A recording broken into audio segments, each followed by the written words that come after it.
साथियों नमस्कार। आपका भाई बेटा विधायक नीरज शर्मा, NIT 86 फरीदाबाद। आज एक बड़ा ही अहम मुद्दा आप सबके समक्ष में लाया हूं और मैंने इसको लेके माननीय मुख्यमंत्री और स्वास्थ्य मंत्री जी को पत्र भी लिखा है। पूरे हरियाणा में लगभग 46 लाख से ज़्यादा आयुष्मान भारत के तहत लोग पंजीकृत हैं। 2011 में सेंसस हुआ था और 2018 में ये स्कीम लागू हुई, जिसके तहत परिवार के प्रत्येक सदस्य को 5 लाख रुपए तक की मेडिकल फैसिलिटी दी जानी थी। परंतु इस कोरोना में ये तथ्य सामने निकल के आया कि लोगों ने आपदा को अवसर बनाया और ये आयुष्मान भारत के कार्ड लोगों के धरे के धरे रह गए। सरकारी अस्पतालों में तो इनको लिया गया, वहाँ वैसे ही ज़्यादातर इलाज निःशुल्क होता है और फरीदाबाद में टोटल 29 अस्पताल इसके तहत पंजीकृत हैं, जिसमें से 7 सरकारी हैं, 23 प्राइवेट हैं। परंतु बड़े दुख और खेद की बात है, एक भी सुपर स्पेशलिटी अस्पताल आयुष्मान भारत योजना में पंजीकृत नहीं है। आप स्वयं समझदार हैं कि परिवार के एक सदस्य को 5 लाख तक के बीमारी के खर्च, खांसी जुकाम में तो खर्च होगा नहीं। इसके लिए कोई गंभीर बीमारी होगी, गंभीर आपकी समस्या होगी, उसी के इलाज में ये आयुष्मान भारत का कार्ड काम आएगा। परंतु जितने भी सुपर स्पेशलिटी अस्पताल हैं, उन्होंने किसी ने अपने आप को आयुष्मान भारत से नहीं जोड़ा, आपदा में अवसर ढूंढी।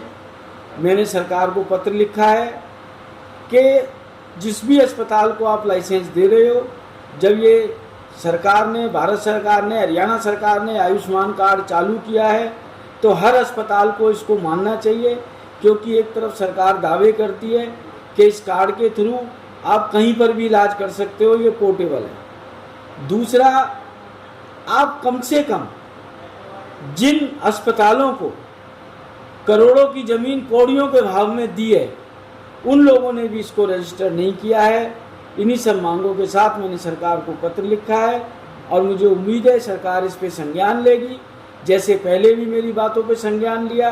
चाहे प्राइवेट अस्पतालों के रेट फिक्स करने का मामला हो, चाहे रेमडेसिविर को लेके पॉलिसी हो, चाहे टोसिन इंजेक्शन को लेके पॉलिसी है, क्योंकि ये गरीब और पिछड़े लोगों के साथ एक बहुत बड़ा अन्याय है। क्योंकि आदमी इस कोरोना काल में देखा गया, हमारे पास कई समस्याएं आई। जब हमने इसका सर्वे किया, पता किया, तो मालूम पड़ा कि ये है ही नहीं रजिस्टर्ड अस्पताल इस आयुष्मान कार्ड के अंतर्गत।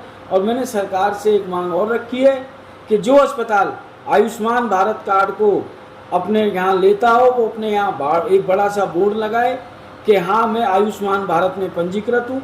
जो नहीं लेता हो वो भी बोर्ड लगाए, क्योंकि मरीज के परिजन हड़बड़ाहट में उनको बड़े अस्पतालों में ले जाते हैं।